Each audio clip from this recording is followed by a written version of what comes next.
오늘 우리에게 주신 하나님 말씀은 마태복음 14장 13절부터 21절까지 말씀입니다. 한 목소리로 읽겠습니다. 예수께서 들으시고 배를 타고 떠나사 따로 빈들에 가시니 무리가 듣고 여러 고을로부터 걸어서 따라간지라. 예수께서 나오사 큰 무리를 보시고 불쌍히 여기사 그 중에 있는 병자를 고쳐주시니라. 저녁이 되매 제자들이 나와 이르되 이곳은 빈들이요 때도 아직 이미 저물었으니 무리를 보내어 마을에 들어가 먹을 것을 사 먹게 하소서. 예수께서 이르시되 갈 것 없다. 너희가 먹을 것을 주라.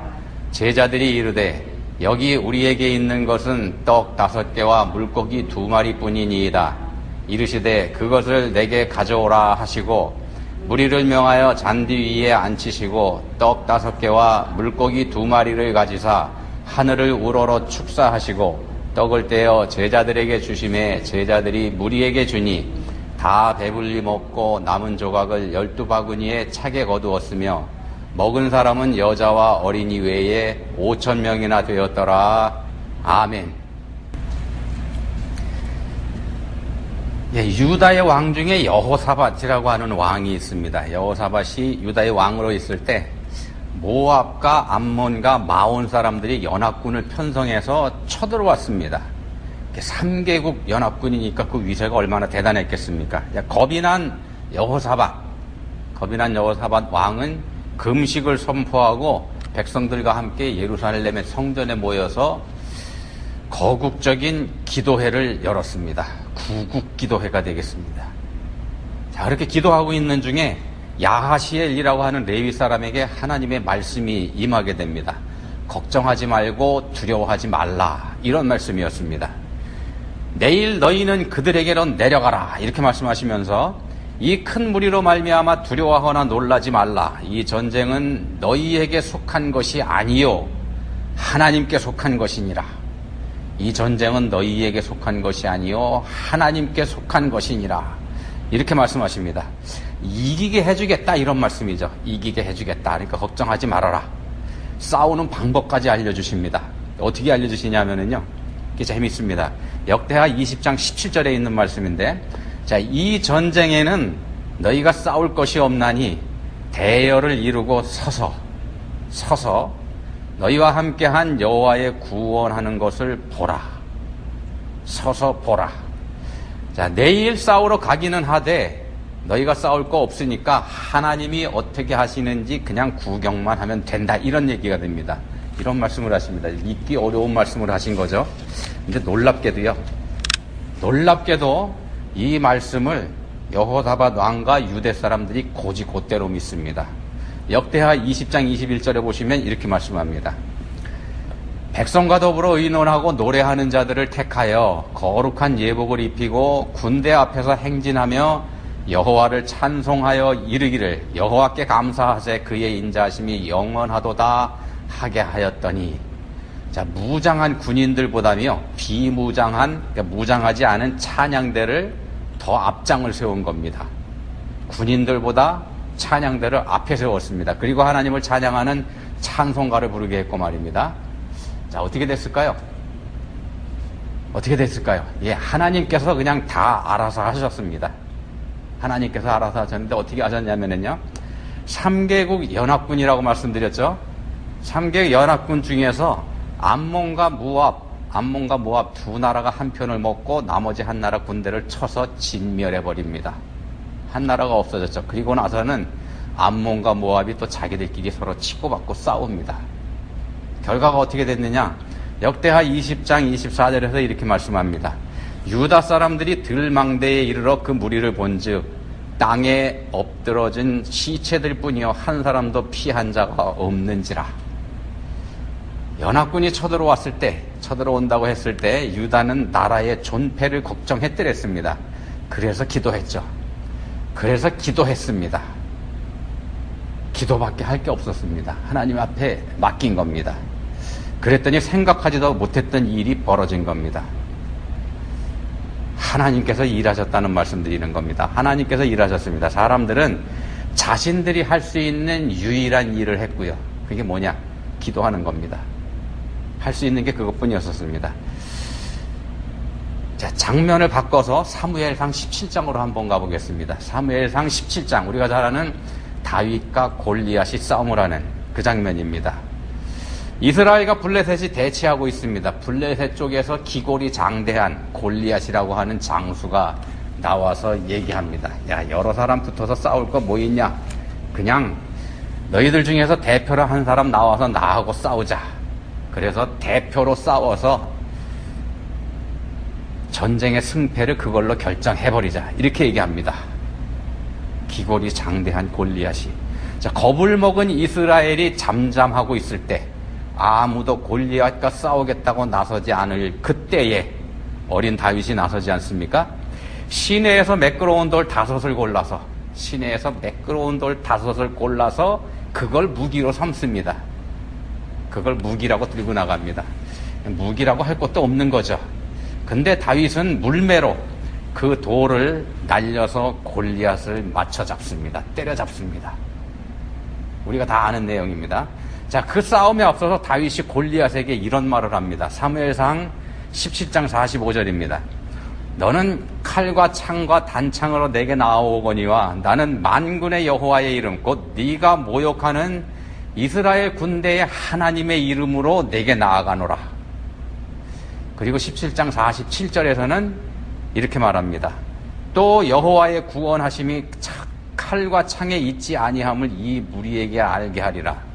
전쟁은 여호와께 속한 것인즉 전쟁은 여호와께 속한 것인즉 그가 너희를 우리 손에 넘기시리라. 야, 여호사밧 군대는 무장한 군인들보다 비무장 찬양대를 앞장 세웠습니다. 소위 총알바지로 그렇게 한 거 아닙니다. 믿음으로 그렇게 한 겁니다. 이 전쟁은 너희에게 속한 것이 아니요 하나님께 속한 것이니라 라고 하신 하나님의 말씀을 그대로 믿고 그렇게 한 겁니다.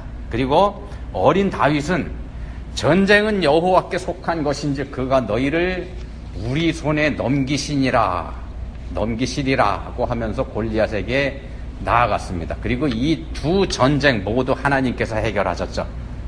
전쟁은 여호와께 속한 것이라는 사실을 분명하고 확실하게 입증해 보이셨습니다. 증명해 보이셨습니다. 싸움은 하나님께서 하셨고 사람들이 한 일 그냥 하나님을 신뢰한 것뿐입니다. 하나님 믿은 것뿐입니다. 여호사밧 군대는 믿음으로 싸우러 나갔고요. 다윗 역시 믿음으로 골리앗과 싸웠습니다. 믿음이 전부였다는 겁니다. 여기서 우리가 한번 다윗의 손에 들려 있었던 그 작은 돌, 다윗의 손에 들려 있었던 매끄러운 작은 돌, 그거 한번 생각해 보시면 좋겠습니다. 앞에서 말씀드렸습니다만 이거 무기라고 할 만한 것도 못 됩니다. 그냥 조그만 조약돌이니까 말입니다. 아예 보이지도 않습니다. 주머니에 들어가 있으니까. 그러니까 어이가 없었던 골리앗이 이렇게 얘기하죠. 야, 네가 나를 개로 여기고 막대기를 가지고 나한테 나왔느냐? 이렇게 얘기합니다. 네가 나를 개로 여기고 막대기 들고 나왔냐? 이러죠. 돌 얘기는 하지도 않습니다. 다윗이 손에 들고 있던 막대기, 몽둥이라고 할지도 모르겠습니다만 그 막대기조차 무기로 보이지 않았기 때문에 그런 말을 한 거죠. 근데 작은 조약도 이건 보이지도 않습니다. 주머니 속에 들어가 있으니까 말입니다. 근데 그걸 여호와의 이름으로 날려보냈을 때 기적이 일어났지 않습니까? 막대기만도 못한 작은 돌에 골리앗이 엎드러지고 말았습니다. 눈에 보이지도 않았고 전쟁용이라고는 생각조차도 할 수 없었던 그런 물건이었지만 그걸 하나님께 드렸을 때, 여호와 하나님의 이름으로 날려보냈을 때, 그때 하나님께서는 보잘것없는 그 작은 돌을 무시무시한 무기로 바꿔서 사용을 하셨습니다. 형편없고 보잘것없는 건데 말입니다. 자, 오늘 본문에도 보잘것없는 물건이 등장합니다. 보리빵 5개, 작은 생선 2마리입니다. 어떤 어린아이가 그냥 점심용으로 가지고 왔었던 도시락에 있었던 것 같습니다. 보리빵. 이 보리빵이라고 하는 건 평상시 사람들이 먹지 않던 거라 그럽니다. 그냥 가축의 사료로 주로 사용했던 거고요. 혹시 사람이 먹을 때는 우리나라의 보릿고개처럼 그 먹거리가 다 떨어지던 계절에 그때에도 가난한 사람들이 다 먹던 그런 겁니다. 형편없는 거죠. 작은 생선이라고 하는 건 또 뭐냐 하면은 어부들이 그물에서 고기를 잡아 올리지 않습니까? 크고 가치 있는 거, 가서 팔을 수 있는 거, 자기들이 먹을 수 있는 거, 이런 건 골라가지고 가죠. 그리고 아직 덜 자란 새끼들은 키워서 잡으려고 다시 놔줍니다. 애매한 것들이 있습니다. 이게 상품 가치는 없고, 그렇다고 놓아주기는 좀 아깝고, 이런 중간치 것들, 애매한 크기의 것들은 그냥 모래사장에 집어던져 버립니다. 왜 그렇게 하느냐? 가난한 사람들이 와서 가지고 가라고. 자비를 베푸는 거죠. 그런 겁니다. 작은 생선이라고 하는 게. 자, 이처럼 보리빵 5개, 생선 2마리는요, 그야말로 보잘것없고 초라한 겁니다. 말 그대로 형편없는 먹거리에 해당이 되죠. 예수님께서 빈들로 나가셨는데 많은 무리들이 따라왔습니다. 많은 무리들이 예수님이 가신 줄 알고 따라왔습니다. 예수님께서 무리 중에 병자들을 고쳐주시고 말씀으로 가르치셨습니다. 그러다 보니까 어느덧 저녁이 돼가고 있었습니다. 자, 은근히 걱정이 됐던 제자들이 예수님에게 저녁 때가 다 돼가니까 예수님 사람들 보냅시다, 이렇게 제안합니다. 이 제안에 예수님께서 간단하게 대답하시죠. 갈 거 없다. 너희가 먹을 것을 주라. 갈 거 없다. 너희가 먹을 거 주면 된다. 황당한 말씀입니다, 사실은요. 사람이 하도 많아서 빌립이 대충 계산을 해보니까 200데나리온어치의 빵 가지고도 모자랄 것 같습니다. 200데나리온. 한 데나리온이 한 사람의 하루치 품삯인 거 감안해보면요, 이거 엄청난 돈이지 않습니까? 그만한 돈이 제자들한테 있을 리도 없었습니다. 근데 예수님, 너희가 주라, 이렇게 말씀합니다. 얼마나 황당했으면 제자들이 이렇게 대답을 합니다. 여기 우리에게 있는 건 떡 5개와 물고기 2마리 뿐이니이다. 이 감정을 넣어서 읽으면은요, 이런 겁니다. 예수님, 여기 우리한테 있는 거는요, 이 보리빵 5개하고 작은 생선 2마리 뿐이에요. 우리가 가지고 있는 것이라면 고작 이렇게 형편없는 5병 2어뿐인데, 근데 어떻게 너희가 먹을 걸 주라, 이런 말씀 하십니까? 그런 겁니다. 항의하는 거죠. 틀림없이 퉁명스럽게 대답했을 겁니다. 자, 이런 제자들의 심정을 우리가 모르는 바 아니죠. 상식적으로 생각해보다 알만한 그런 상황이니까 말입니다. 근데 예수님께서 말씀하십니다. 그것을 내게로 가져오라. 그것을 내게로 가져오라. 가져다 드렸더니 기적이 일어났습니다. 예수님께서는 그 보잘것없는 것으로 5,000명도 훨씬 더 되는 사람들이 배불리 먹고도 남을 양식이 되게 하셨습니다. 예수님께서 하신 일입니다. 예수님께서 하신 일입니다. 성자 하나님이신 예수님께서. 보잘것없고 형편없는 거지만, 아주 적은 양이지만 그걸 하나님께 드렸을 때 기적의 도구가 된 겁니다. 보이지도 않아서 골리앗이 관심조차 두지 않았던 작은 돌이 여호와의 이름으로 물매를 떠났을 때 엄청난 일을 했던 것처럼, 정말 적은 양이지만 그게 예수님의 손에 들렸을 때 우리가 기적이라고 하는 일이 일어난 겁니다. 자, 근데 말입니다. 우리가 가진 믿음이라고 해봐야 제자들과 다를 게 없습니다. 본문에 나오는 제자들의 믿음이나 우리의 믿음이나 그게 그겁니다. 어떤 믿음이냐? 기껏해야 이런 믿음입니다. 여기 우리에게 있는 거는요, 떡 5개하고 물고기 2마리 뿐입니다 하는 그런 믿음입니다. 퉁명스럽게 대받아치면서 우리의 형편을 이해하지 못하시는 하나님을 면박하는 정도의 믿음이라는 겁니다. 예수님이 상황 파악하지 못하셨다, 이런 불만이 제자들한테 있는 거지 않습니까? 우리가 그렇다는 겁니다. 우리는 하나님께서 그 정도는 들어주실 수 있고 그 정도는 나한테 해주셔야 한다, 이런 생각 가지고 기도합니다. 그래서 들어주시지 않으실 때 우리가 서운해하죠. 불만을 갖습니다. 내 기도를 들어주시지 않으셨을 때, 내 기도에 응답해 주시지 않으셨을 때, 내가 원하는 대로 해주지 않으셨을 때 우리 불만을 갖고 서운해합니다. 그리고 말합니다. 내가 기도하는 거 하나님 들어주시지 않으신다. 그래서 나도 기도하지 않는다. 그래서 나도 기도하지 않는다. 해봐야 소용없으니까. 하나님께서 내게 주신 게, 하나님께서 이미 나한테 주신 게요, 형편없다고 보기 때문에 그렇게 생각하는 겁니다. 나한테 주신 게 형편없다고 생각하기 때문에. 다른 사람한테 주신 거에 비교해 보니까 나한테 주신 거 고작 다윗의 손에 들려있던 그 작은 돌처럼 보이지도 않는 거더라. 이렇게 우리가 생각한다는 겁니다. 그래서 우리가 생각합니다. 나는 아무것도 받지 않았다. 나는 아무것도 받지 않았다. 하나님 나한테 아무것도 주지 않으셨다. 여기 우리한테 있는 거는요, 떡 5개하고 물고기 2마리 뿐입니다. 아무도 거들떠보지 않는 그런 것뿐이라고 투덜거리고 있는 겁니다. 하나님 너무하신다. 그것도 모르시나? 하도 초라해서 내가 받은 게 하도 초라하고 내놓을 만한 게 못 돼서, 그래서 나도 이걸 하나님께서 내게 주셨다고 하기가 부끄럽고, 그걸 또 내게 주신 하나님도 하나님조차도 당신 스스로 얼굴이 서지 않으실 만한 그런 거라 이렇게 생각합니다. 하나님께서 내게 주신 게 그만큼 형편없는 거다. 우리가 이렇게 생각할 때 있다는 겁니다. 그렇게 생각합니다. 근데 주님께서 말씀합니다. 주님께서 우리에게 말씀하십니다. 그것을 내게로 가져오라. 그것을 내게 가져오라. 그까짓 거 가지고 뭐 하시려고 그러시죠? 왜 가져오라고 하실까요? 그렇지만 그게 예수님 손에 들렸을 때 새로운 역사가 시작됩니다. 우리가 보기에는 형편없고 보잘것없고 받았다고 얘기하기도 부끄러운 그런 거라고 생각하지만, 그게 예수님 손에 들리게 되면 새로운 시대를 여는 도구가 된다는 겁니다. 다 배불리 먹고 남을 만큼 풍성한 것이라는 사실이 밝혀지게 됩니다. 우리가 모르고 있었을 뿐입니다. 우리가 인정하지 않고 있었을 뿐입니다.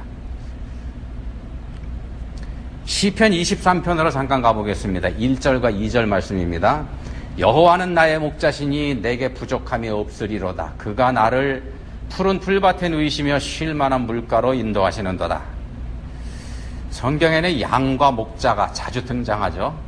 양과 목자가 많이 등장합니다. 양은 하나님의 백성인 우리 그리스도인을 상징하고, 그리고 목자는 우리를 돌보시는 하나님, 예수님을 상징합니다. 자, 우리가 양입니다. 풀을 먹고 사는 양, 풀을 먹고 사는 양이 행복할 수 있는 조건 3가지로 우리가 구분해 볼 수 있습니다. 양이 행복해질 수 있는 조건 3가지입니다. 뭐냐면은 먼저 신선한 풀이 있어야 됩니다. 배불리 먹을 양식이 있어야지 행복하죠. 2번째는요, 마실 물이 반드시 있어야 행복할 수 있습니다. 이거 생명이나 다름없기 때문이죠. 그리고 또 한 가지 중요한 건 마음 놓고 편하게 쉴 수 있는 곳입니다. 의식주 뭐 이렇게 얘기할 수도 있겠습니다. 그래서 시편 23편 2절에서 이렇게 노래하는 겁니다. 그가 나를 푸른 풀밭에 누이시며 쉴 만한 물가로 인도하시는도다. 푸른 풀밭 쉴 만한 물가, 이렇게 2마디로 정리가 되어 있는 게, 요게 양에게 반드시 필요한 행복의 조건 3가지를 압축하고 있습니다. 푸른 풀, 맑은 물, 쉴 만한 곳. 이 3가지를 모두 충족합니다. 양으로서는 더 이상 바랄 것이 없는 행복한 그림이 시편 23편 2절에 그려져 있다는 말씀입니다. 이것만 있으면 양은 행복합니다. 더 이상 말할 게 없습니다. 근데 말입니다. 요 3가지 모든 조건을 양에게 제공해주는 존재가 누구냐는 겁니다. 1절에 답이 있습니다. 여호와는 나의 목자시니 내게 부족함이 없으리로다. 선한 목자입니다. 양에게는 자신을 사랑해주는 목자만 있으면 이게 다 해결된다는 겁니다. 목자가 양을 인도해 주지 않습니까? 목자가 양을 인도해 갑니다. 푸른 풀밭 맑은 시내 물가로 말입니다. 양은 그 목자를 믿고 따라가면 됩니다. 그것뿐입니다. 양에게 있어서 행복의 조건, 목자입니다. 목자 하나입니다. 다른 거 더 필요하지 않습니다. 그것뿐입니다. 양은 그 목자를 믿고 따라가면 됩니다. 다 맡기면 되는 겁니다. 양을 사랑하는 선한 목자이기 때문에 그렇습니다. 양을 사랑하는 선한 목자이기 때문에. 자, 우리가 알고 있는 것처럼요, 이 양이라는 동물, 목자 없이는 살 수 없는 그런 존재입니다. 스스로는 자기가 먹을 풀도 찾지 못하는 그런 존재고요. 스스로는 길을 찾지도 못하는 그런 존재입니다. 눈이 굉장히 나쁘다 그러지 않습니까? 맹수가 와도 도망가지도 못하는 존재고요. 그렇다고 자기 앞에 와서 덤벼들었을 때 맞서서 싸울 수도 없는 그런 존재입니다. 그게 양입니다. 형편없이 약하디 약한 존재. 그게 양입니다. 그런 동물입니다. 자, 성경이 이 양을, 그렇게 형편없는 양을 우리 그리스도인들과 동일시하는 이유, 이게 뭐겠습니까? 왜 그렇게 할까요? 우리가 바로 그런 존재이기 때문에 거기다 갖다 비유하는 겁니다. 우리가 양처럼 형편없는 존재입니다. 죄 때문에 영적으로 죽어있는 우리 인생들은 아무것도 할 수 없는 존재입니다. 아무것도 할 수 없는 존재입니다. 목자이신 우리 예수님께서 우리에게 오셔서 우리를 인도하지 않으시는 한 우리는 그저 죽어있는 목숨일 뿐입니다. 아무것도 할 수 없습니다. 우리 스스로는 할 수 있다고 생각하고 먹이도 찾아가고 길도 찾아간다고 하겠지만 그만한 능력이 없습니다. 아무것도 할 수 없습니다. 죽었기 때문입니다. 능력이 없는 양이 혼자 길을 가겠다고 나서면은요, 갈 수 있다고 자신 있게 간다고 할지라도 어떤 일이 벌어지느냐, 결국은 사망의 음침한 골짜기로 빠져버릴 뿐입니다. 혼자 뭘 해봐야 아무것도 되지 않는다는 말씀입니다. 오히려 사망의 골짜기로 빠져버릴 뿐입니다. 이걸 우리한테 적용을 해보면은요, 오히려 우리의 죄의 분량만 더할 뿐입니다. 죄의 분량만 더할 뿐입니다. 목자와 함께 해야만 양이 살 수 있는 것처럼 우리 그리스도인은 우리 구주 예수님과 함께 할 때에만 우리에게 생명이 있습니다. 본문에 등장하는 제자들은요, 예수님 없이는 아무것도 할 수 없는 사람들입니다. 예수님 없이는 아무것도 할 수 없습니다. 본문의 제자들이 할 수 있는 일, 본문에서 제자들이 할 수 있는 일, 뭘까요? 사람들을 흩어보낼 수 있는 겁니다. 그거 할 수 있습니다. 그것만이 이 사람들이 할 수 있는 일입니다. 근데 한번 생각해 보십시오. 이 사람들 왜 모였습니까? 예수님과 함께 하려고 모였죠. 예수님 만나려고 모였습니다. 예수님 만나서 병 고치려고 모였고, 예수님 만나서 말씀 들으려고 모인 그런 사람들입니다. 근데 제자들이 할 수 있는 일이라는 게 고작 해봐야 그렇게 모인 사람들 흩어버리는 겁니다. 그게 제자들이 할 수 있는 일이고 하겠다고 덤비는 일입니다. 본문에서도 그렇게 하려고 하지 않습니까? 무리를 보내자 이렇게 얘기합니다. 제자들이 예수님의 일을 오히려 방해하고 있다는 말씀드리고 있습니다. 기껏 하겠다는 일이 하나님 일 망쳐버리는 일입니다. 우리가 잘 생각해야 되는 장면이 바로 이겁니다. 자, 우리가 오히려 하나님의 일을 방해하는 경우가 허다하다는 겁니다. 우리가 할 수 있다고 덤비고 나섰을 때. 우리에게 필요한 건 믿음뿐이라는 말씀을 좀 드리는 겁니다. 하나님께 맡기는 믿음입니다. 하나님께 맡기는 믿음. 하나님께서 하시게 해드리는 것. 여호사밧 군대에게 필요한 것, 믿음이었습니다. 이 사람들은 믿음으로 찬양대를 군대 앞에 세웠습니다. 다윗에게 있었던 것도 믿음입니다. 형편없이 작은 돌이지만 믿음으로 다윗은 그걸 날려보냈습니다. 그리고 엄청난 기적을 이 사람들이 체험하게 됩니다. 여호사밧도 다윗도 말입니다. 본문에서 예수님도 제자들에게 믿음을 요구하고 계십니다. 그것을 내게 가져오라. 그것을 내게 가져오라.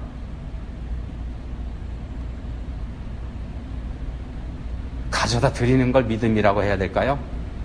순종하는 믿음이라고 할까요? 믿음의 순종이라고 해야 될까요? 그렇게 얘기하기는 얼굴이 화끈거립니다. 그건 믿음이라고 할 수도 없고 순종이라고 하기엔 좀 그렇지 않습니까? 우리가 하는 일이라는 게 고작 그 정도라는 겁니다. 자, 하나님은요, 우리가 없어도 뭐든지 다 하실 수 있는 분입니다. 하나님은 우리 없이도 다 하실 수 있는 분입니다. 그렇지만 우리는 하나님 없이는 아무것도 할 수 없습니다.